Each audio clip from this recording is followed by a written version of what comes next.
Hello to everyone tuning in. Welcome back to English Spark US, the place where we ignite your passion for learning English.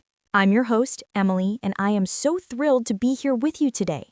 And hello from me, I'm Mark. It's wonderful to connect with our amazing listeners from every corner of the globe. The vibe in the studio is fantastic today. It really is, Mark. The sun is beaming down, and I woke up feeling incredibly energetic. How are you holding up today? I am doing absolutely splendidly, thank you. I feel like today is going to be a productive session. I love your positive attitude, Mark. But honestly, I love your grammar even more. You just said, today is going to be a productive session. Did I? I suppose I did. To be honest, I didn't even think about it. It just rolled off the tongue naturally. That is exactly what we want for our students. Natural fluency. And that sentence is the perfect gateway into today's topic. Today, we aren't looking at the past, and we aren't looking at the present. Oh, I know where this is heading. We are looking forward. Not a time machine, unfortunately. We are talking about the future tense. It sounds like science fiction, doesn't it? Flying cars and robots? Maybe one day, but for English learners, the future tense is much more practical. It's about discussing real life. Precisely.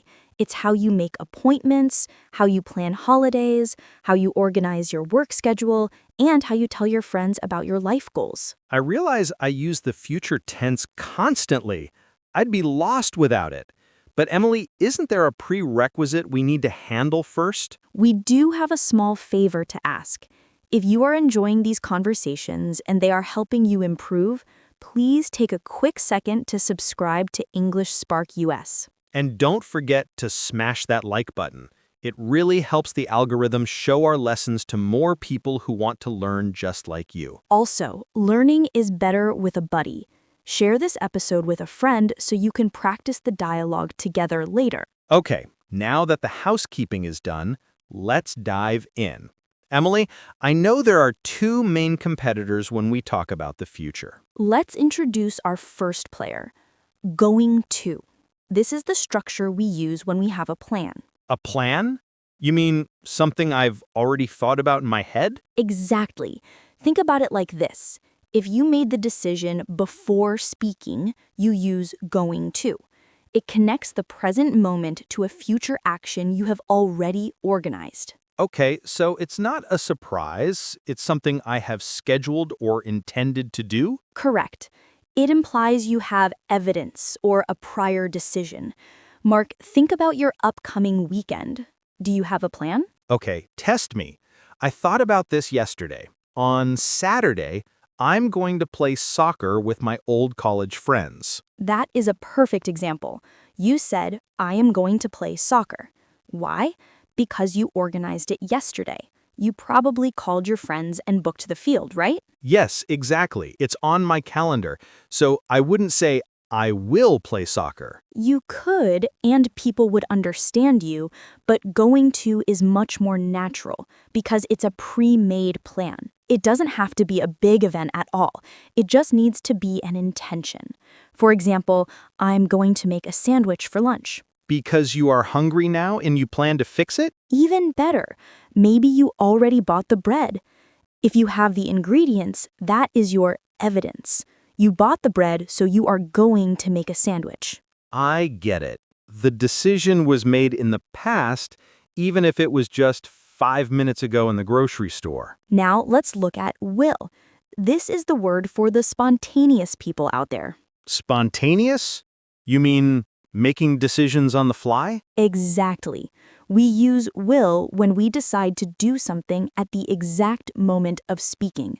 No prior plan, just a reaction. So if going to is for the calendar, will is for the instinct. That is a great way to put it. Imagine we are sitting here recording, and suddenly, knock knock, someone is at the studio door. If you say, I am going to open it, it sounds like you knew they were coming. But if it's a surprise knock, you'd say, I will get it. Bingo. You decided right now because you heard the knock. You didn't plan to open the door yesterday. That makes so much sense. Will is the reaction to a new situation. It connects the present decision to the immediate future.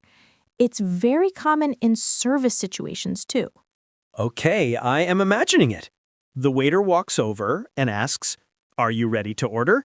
I am looking at the menu for the first time. You see a burger you like, you decide now. So what do you say?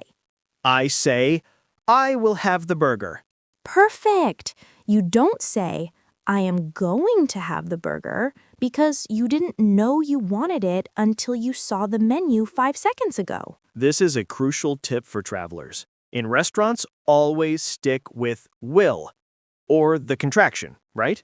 Native speakers rarely say I will fully unless they are angry or emphasizing something. Usually I will becomes I'll. I'll have the burger. I'll get the door. It's much faster. Exactly. Will is also used for something else very important. Promises. Like, I will always be your friend. Oh, that's sweet. Yes. Or everyday promises like, I will call you back in 5 minutes. Or, I will help you with your homework. We did. We need to talk about how going to actually sounds in real life. If you listen to American movies, you rarely hear going to. You hear gonna. Yes, I am going to go home turns into I'm gonna go home. It's so common that if you say going to very clearly, it can sometimes sound a bit stiff or overly formal in casual conversation. But Mark, tell the students the golden rule about gonna. Absolutely not. Never write gonna in a formal email or a business report. It is strictly spoken English or for texting friends. Good save. Keep it professional in writing. I am going to submit the report. But when speaking to me, I'm gonna submit it. got it. Context is key. Okay, Emily, let's do a practice round. I want to know about your dream vacation.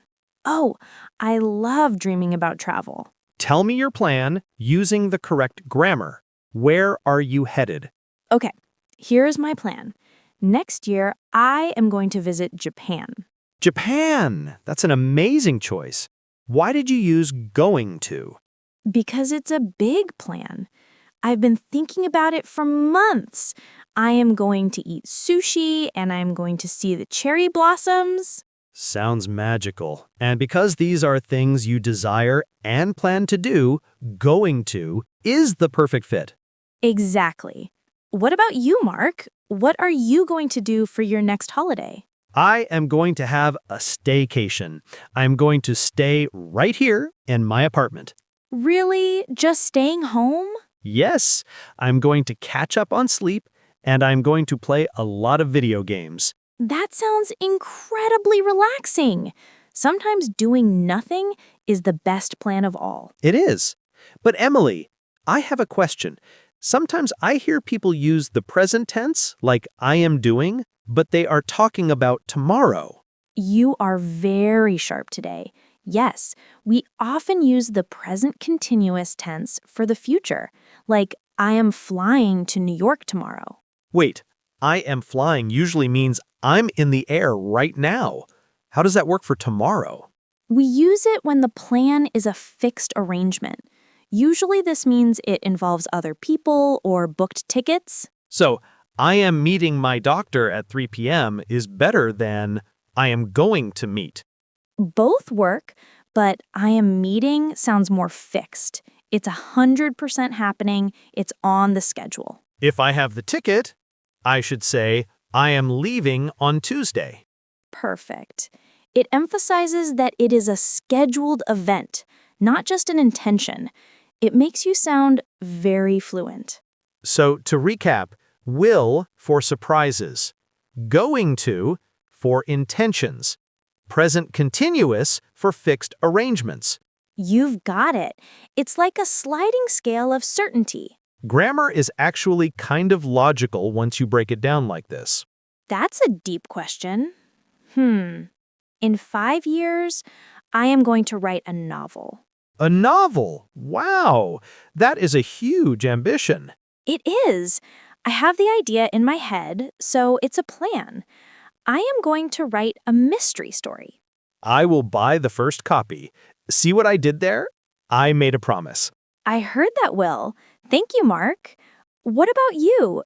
In 5 years, I'm going to learn how to play the guitar. I love that we can use grammar to share our dreams. It makes the language feel alive. It really does.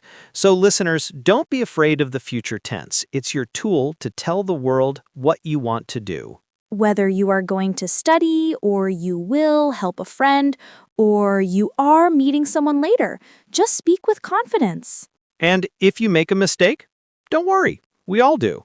The important thing is to keep communicating. Oh no, time flies when you are having fun with grammar. But we want to hear from you before we go.